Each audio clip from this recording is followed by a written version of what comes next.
Right, the University of Pretoria team has won second place in the International Climate Solutions competition. A group of students from the university's Plasma Research Unit scored a second place finish in an international competition aimed at finding multidisciplinary solutions to climate-related problems. UP's Team Tujenge has, since the beginning of 2022, been developing ideas for small-scale solar-powered water purification system using plasma technology. To tell us more about this, we're now joined via Zoom by Dr. Yolandi Steenkamp. A very warm welcome to you, Doctor. Thanks very much for joining us here on SABC News.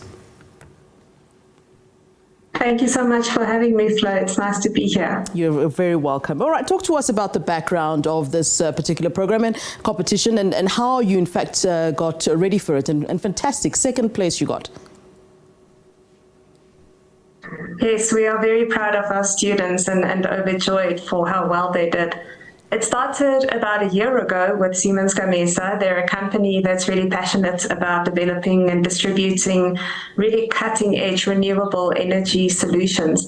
And they contacted the global SDSN, or the Sustainable Development Solutions Network, and they wanted to become involved in a collaboration that would motivate some young minds to put their energy to good use and focus their creativity on coming up with innovative and disruptive solutions to address the challenge of climate change.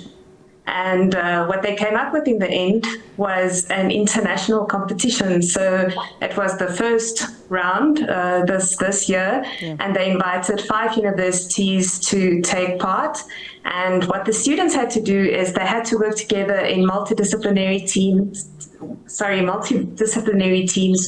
to create climate solutions, to design a proposal and to submit this. And then there were 3 rounds of evaluation. The first was internal to the university, the second was external, and then the third eventually was by the very high managers of the SDSN as well as Siemens Gamesa.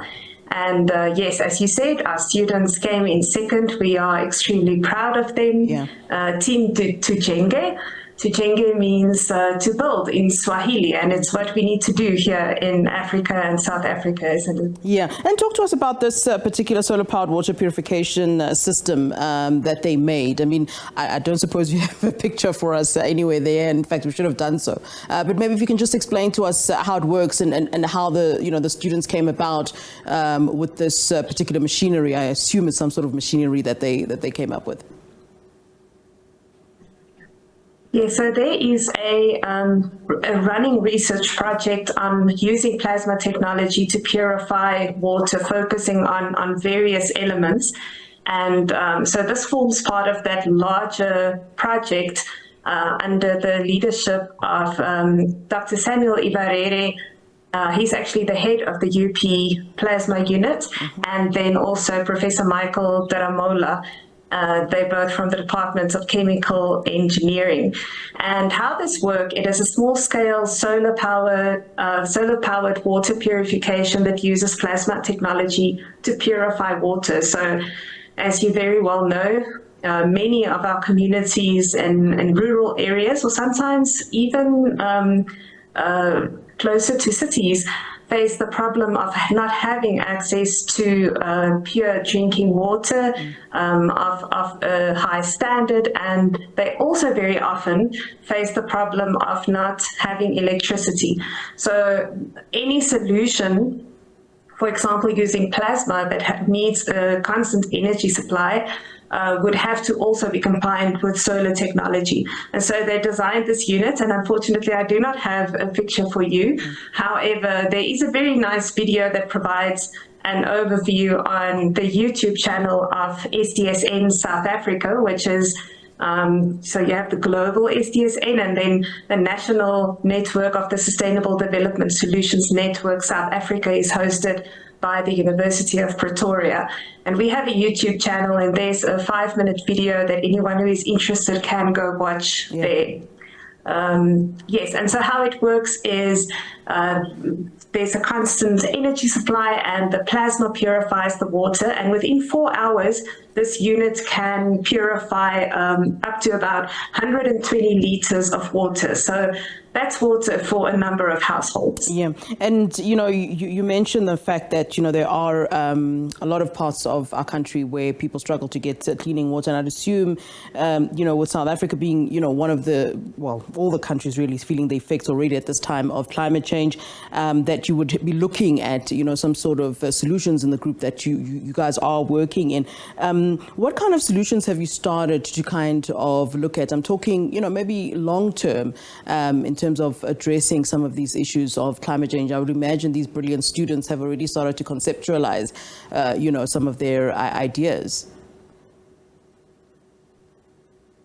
I think the word of the day is networks and getting more done through collaboration and partnerships. There's much more to be done than any individual or even any institution can do, and it's one of the reasons why we have at the University of Pretoria made it our core strategy to collaborate with other institutions by hosting the Sustainable Development Solutions Network. We look forward to collaborating with other institutions. There's very interesting and inspiring things happening in South Africa with some of our partners. Usually with climate change, we look at mitigation and adaptation. So we need to address both of those. We need to reduce our carbon footprint as much as we can, but we also need to make sure that where we can identify that communities and areas of land will be very severely impacted by climate change, that we prepare communities in a sufficient way with sustainable food systems. There's a strong research stream going on in that regard at the University of Pretoria, but also in what is known as ARUA, the African Research University Alliance. And they have a special project on sustainable food systems that I think is really, really vital. All right, Dr. Yolandi Steenkamp, pleasure talking to you. Thank you very much, and congratulations to you and the team once again. Thank you very much. All right.